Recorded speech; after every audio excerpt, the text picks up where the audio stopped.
Bienvenue tout le monde. C'est la dernière réunion de l'année et c'est une réunion après beaucoup de discussions dans le média sur la santé, avec la loi qui vient de se passer samedi matin très tôt. Vous avez peut-être remarqué que j'ai mis avec les présidents du conseil du centre de CIUS, l'île de l'Ouest et Centre-Ouest, une lettre au ministre et au premier ministre pour discuter, pour faire savoir notre point de vue au niveau du statut bilinguisme du CUSUM et des autres institutions. Par la suite, un commentaire sur les discussions qui ont eu lieu le vendredi ou le vendredi soir, je pense. Il reste à regarder qu'est-ce qui est arrivé. Je pense que le document final doit être lu une fois qu'il sera reçu. Et on va on pourra faire des commentaires par la suite.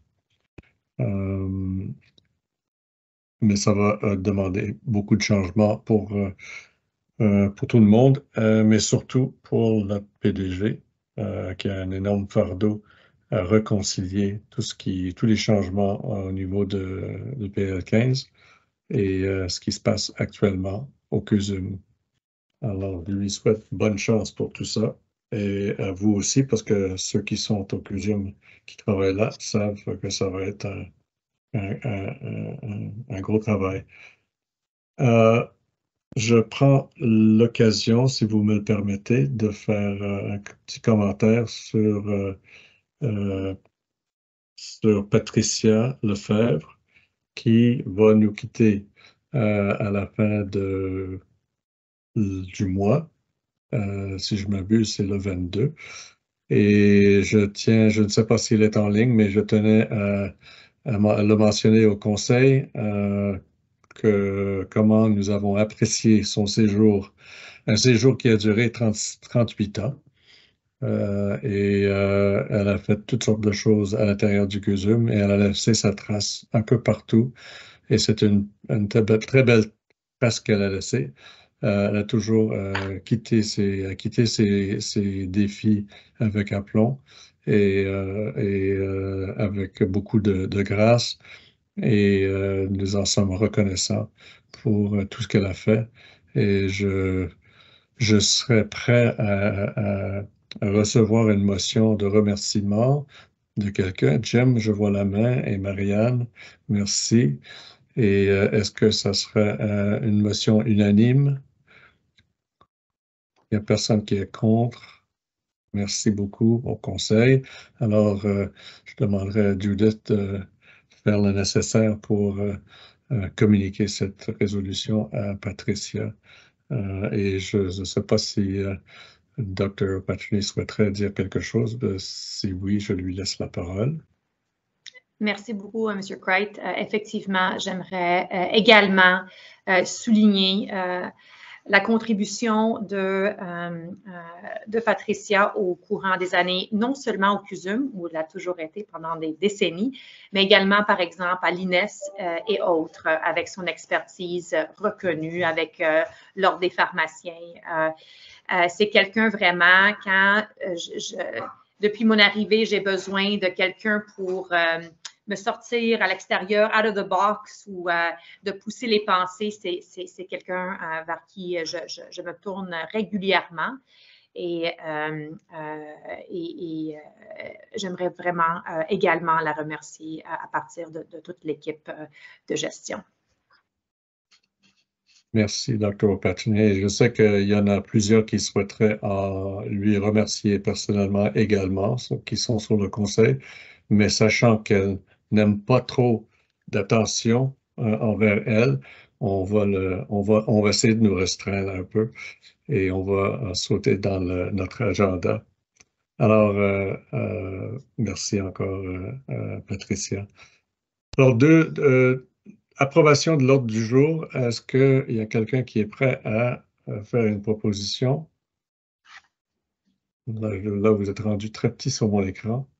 I think I saw. J'ai vu la main de Sarah, merci. Secondé par... Samira, I'll second. Thank you, Samira. Ce serait peut-être mieux quand l'écran, quand il y a des slides, des diapos à l'écran, si vous pouvez juste dire votre nom, ça m'aiderait parce que vous êtes trop petit pour voir les mains sur mon écran. Alors, il y a quelqu'un qui a proposé et secondé. Y a-t-il des questions ou des modifications? OK. Y a-t-il qui sont contre l'agenda tel quel? J'entends rien. Je prends pour acquis que c'est accepté. Merci. Le procès-verbal pour le 10 novembre 23. Est-ce qu'il y a quelqu'un qui est prêt à proposer l'approbation des minutes? Anita. Anita, merci. Et Sarah, Oui. je vois ta main, merci. Y a-t-il des corrections, des modifications? J'entends rien.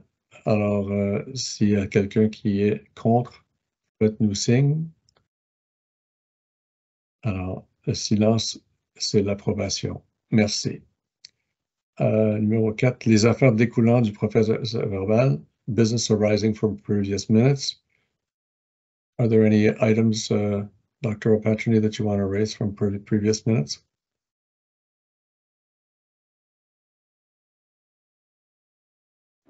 Non, merci. D'accord. Alors, vous avez des résolutions par approbation. Ils sont inclus dans le dossier que vous avez reçu. Ils ont été revisés par les comités appropriés et ils nous ont été soumis. Y a-t-il des résolutions pour lesquelles des membres du conseil souhaiteraient les sortir pour les traiter à part?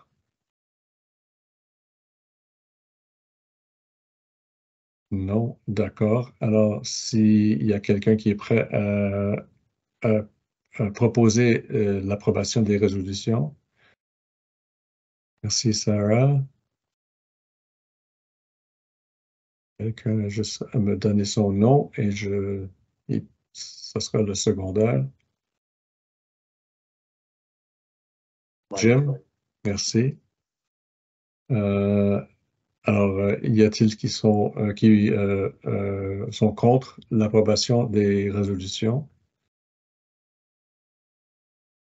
D'accord, le silence, c'est l'approbation. Merci. Alors, le rapport de Dr. O'Patroni, merci. Merci, M. Cright.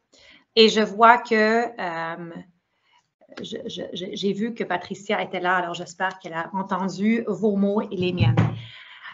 OK, alors, prochain diapo. Je vais commencer avec quelques éléments clés en clinique, puis par la suite des généralités incluant le projet de loi 15 qui a été adopté samedi qui vient de passer.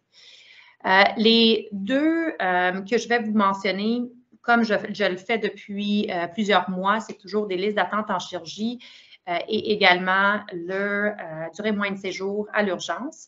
Des fois, il va y avoir d'autres, mais ceux-là vont revenir. Entre autres parce que c'est vraiment des cibles ministérielles avec lesquelles on regarde sous la loupe. Alors, voici la liste d'attente de chirurgie. Vous l'avez déjà vu, ceux qui participent régulièrement.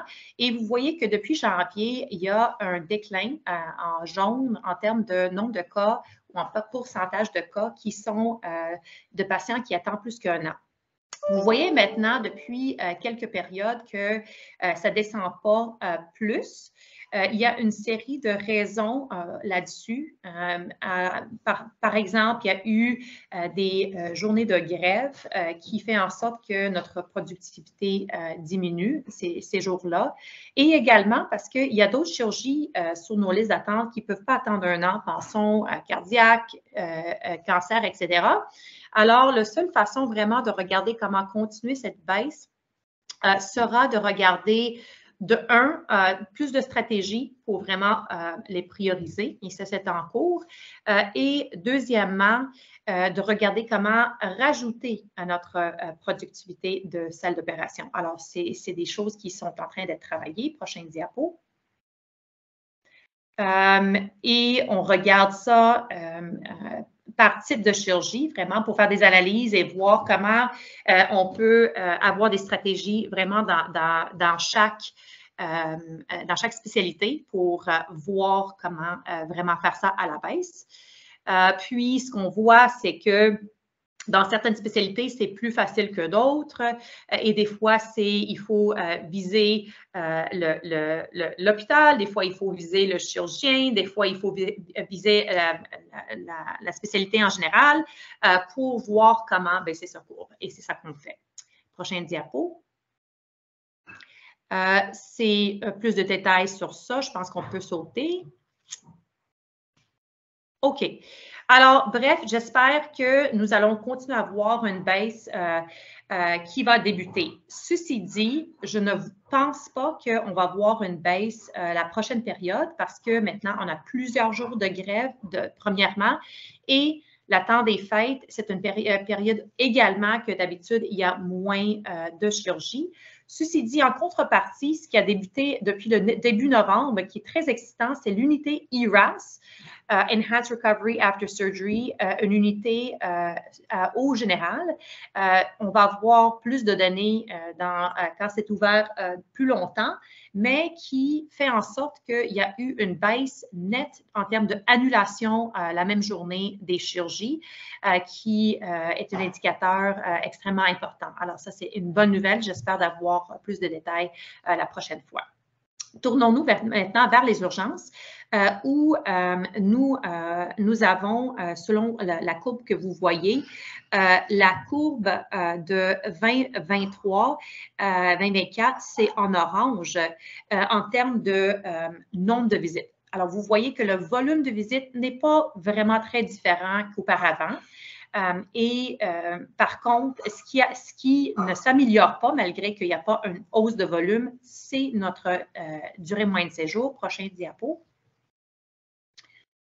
Alors, nos taux d'occupation sur civière, parce que en ambulatoire, ça va relativement bien.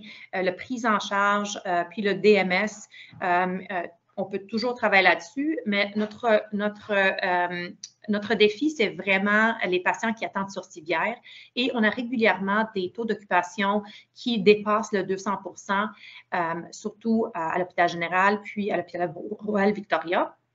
Prochaine diapo. Et on sait que les patients qui attendent longtemps à l'urgence pour être admis, c'est vraiment pas là où on veut que nos patients attendent. Pourquoi? Il y a une série de raisons à l'interne et à l'interne de l'hôpital et à l'externe des hôpitaux ou à l'urgence qu'il faut regarder pour voir comment améliorer notre DMS qui est vraiment essentiel pour nos patients.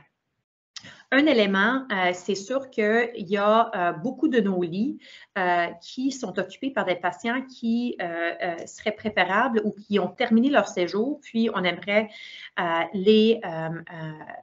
leur donner congé à un CHSLD, à un endroit de réadaptation ou autre, de santé mentale.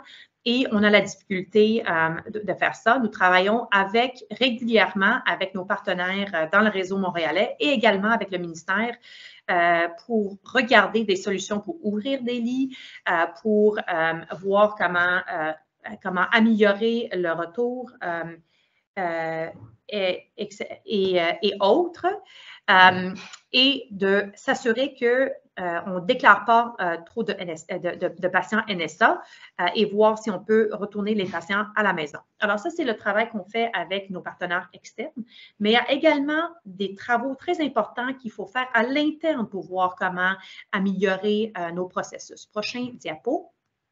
En lien avec ça, c'est une liste partielle des projets que les équipes différentes travaillent pour voir comment optimiser la fluidité de traiter des patients à quelque part autre que l'urgence ou de diminuer la durée de moyen de séjour globalement pour voir comment réduire l'attente à l'urgence. C'est vraiment pas pour regarder projet par projet, mais juste pour savoir qu'il y a maintenant aussi un directeur de fluidité qui a été nommé, Pierre Desgaret, puis aussi Charles Hubert, qui travaille sur des projets, puis qui réunissent régulièrement toutes les différentes personnes et directeurs qui travaillent sur ces projets-là, de regarder comment ils avancent, parce qu'un, souvent, travaille avec l'autre, pour voir comment nos processus internes peuvent être améliorés et encore une fois contribuer à améliorer la situation des urgences. Prochain diapo. Alors, ça, c'est pour les urgences. Maintenant, pour quelques autres éléments qui se passent, que je veux partager dans cette séance. Premièrement, séance de CA. Premièrement, c'est quelques mots sur le projet de loi 15 qui a été adopté tout samedi matin par Bayon, après des centaines d'heures de travail dans l'Assemblée nationale. De base, de la création d'une Santé Québec, c'est quelque chose qui a été recommandé par plusieurs rapports de commission. Alors, ça, c'est quelque chose, je pense, Commission Claire, Commission Savoie, etc. Alors, si on regarde, alors ça, c'est la mise en place de quelque chose qui a été quand même recommandé par plusieurs commissions. Maintenant, c'est sûr que les prochains mois, on a maintenant un délai de 6 mois pour la mise en application de ça. Et ce que nous allons avoir comme organisation, les PDG, et ce que je vais partager avec vous et aussi avec l'interne, c'est comment est-ce que ça va être décliné? Quels sont les éléments? Comment est-ce que ça va être vécu? Comment ça va être vécu pour chercher les améliorations que notre système a besoin? On sait qu'au Québec, il y a quand même on peut se questionner si on a pour notre argent. On sait que les trajectoires sont fragmentées. On sait que c'est difficile d'avoir les soins à domicile. On sait que ça coûte par habitant plus cher qu'ailleurs pour ce qu'on a. Alors, je pense qu'il n'y a personne qui pense qu'il n'y a pas des améliorations importantes à faire. Alors, il faut absolument voir, la réforme est adoptée, comment on va faire en sorte que notre système va aller mieux. Alors, de un, on va voir, dès que j'ai des informations à partager sur les orientations, on va le faire. Mais il y a également notre propre interprétation et voir comment est-ce qu'on va travailler. Je ne sais pas si, comme centre universitaire non fusionné, il va y avoir nécessairement autant de changements que des CCCIUS qui ont des soins à domicile et autres, mais c'est à voir. Puis, c'est certain qu'il y a, par exemple, des orientations avec des nouveaux conseils interdisciplinaires, etc. Alors, on va mettre en place, c'est sûr, un comité local de transition, de voir comment partager ça, comment travailler et avoir des idées de tous pour voir comment on peut évoluer et être encore plus fort tous ensemble. Il y a, alors ça c'est pour le projet de loi 15, je n'ai pas d'autres mises à jour que ça pour le moment. Deuxième, c'est l'hôpital de la Chine. Alors l'hôpital de la Chine, depuis excusez-moi, avant de passer au prochain, le projet de loi 15, en termes de notre centre de recherche. Notre centre de recherche a un statut, de OBNL qui est une gouvernance qui est séparée du CUSUM, puis ça devrait continuer ainsi. Alors, une relation avec, mais quand même quelques éléments qui, peut-être la prochaine fois, on devrait le clarifier, qui fait en sorte que l'Institut de recherche va continuer à avoir leur un CA tel qu'ils ont en ce moment. Alors, passons maintenant à l'hôpital La Chine. Alors, l'hôpital de La Chine a débuté d'avoir des ambulances. L'urgence est ouverte 24/7 depuis plusieurs maintenant mois. Ils ont commencé à avoir des ambulances depuis le 1er novembre. Puis, on espère dans les semaines qui suivent que les ambulances, ce volume va augmenter parce que c'est un début graduel.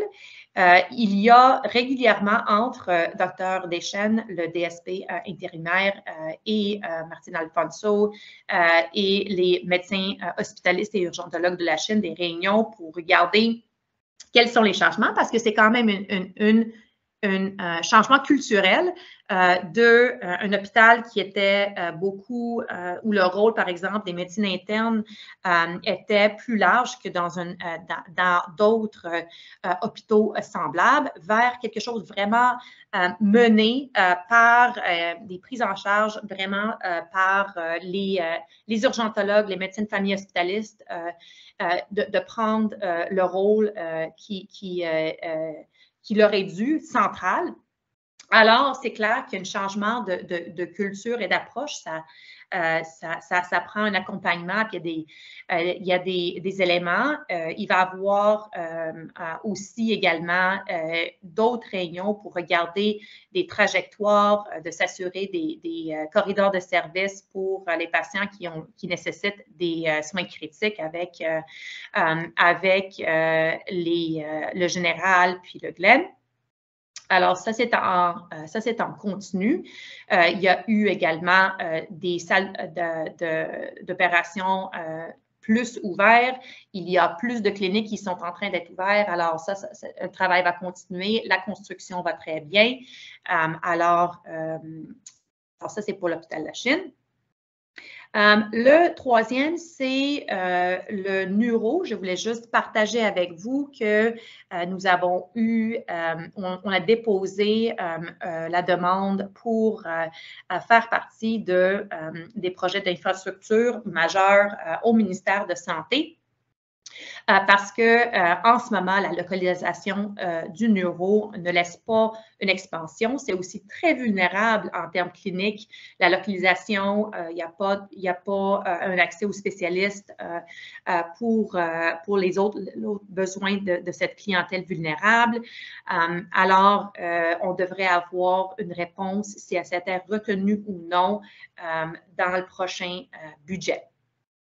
Alors, ça, c'est les quelques mises à jour que je voulais faire. Est-ce qu'il y a un prochaine diapo? Alors, on partage toujours une sélection parce que nos médecins et autres travailleurs reçoivent beaucoup de prix puis de reconnaissance. Il y a Dr. Libman qui a eu un prix d'excellence du Canadian Hospice and Palliative Care Association. Dr. Naomi Goloff et une équipe de l'hôpital Montréal pour enfants. Une bourse également québécoise pour les soins palliatifs. Prochain diapo. Il y a eu Dr. Sarah Long-Gagné, qui est finaliste pour un prix d'excellence des distinctions du Collège des médecins. Et ça, c'est quelque chose qu'il faut être déposé par des collègues. Il y a Dr. McDonald, puis Emily Bortolucci-Courbal pour des lauréats d'un prix profession santé.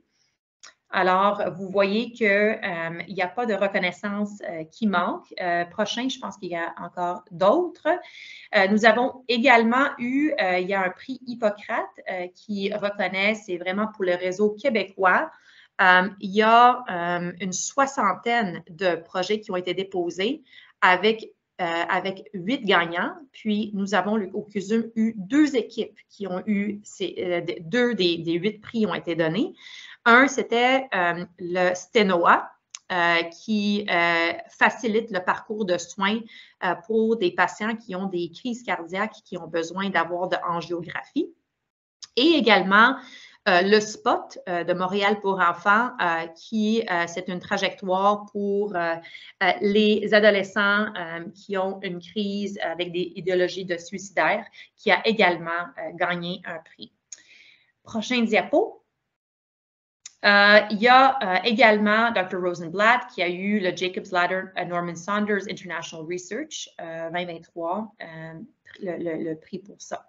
Je pense que ça termine ceux auxquels, depuis le dernier mois. Prochain diapo. On a également, je voulais partager avec vous, il y a plein d'innovations et autres, mais quelques-uns qui peut-être vous avez vu passer dans les nouvelles. Au CUSUM, au mois de janvier de cette année, on a recruté le premier patient mondial pour un traitement spécifique pour le cancer qui est triple négatif. Et c'est ce même traitement-là qui maintenant a débuté comme un essai clinique en phase 3. Pour un sous-type de cancer de sein qui est particulièrement agressif. Alors, on a notre Dr. Assela qui a été dans plusieurs entrevues en lien avec ça. Prochain diapo. Alors, on était dans les nouvelles, dans quelques autres, mais j'imagine qu'on n'avait pas trop le temps de vous partager. Alors, ça, c'est un. Et je vais certainement vous partager quelques autres au prochain CA.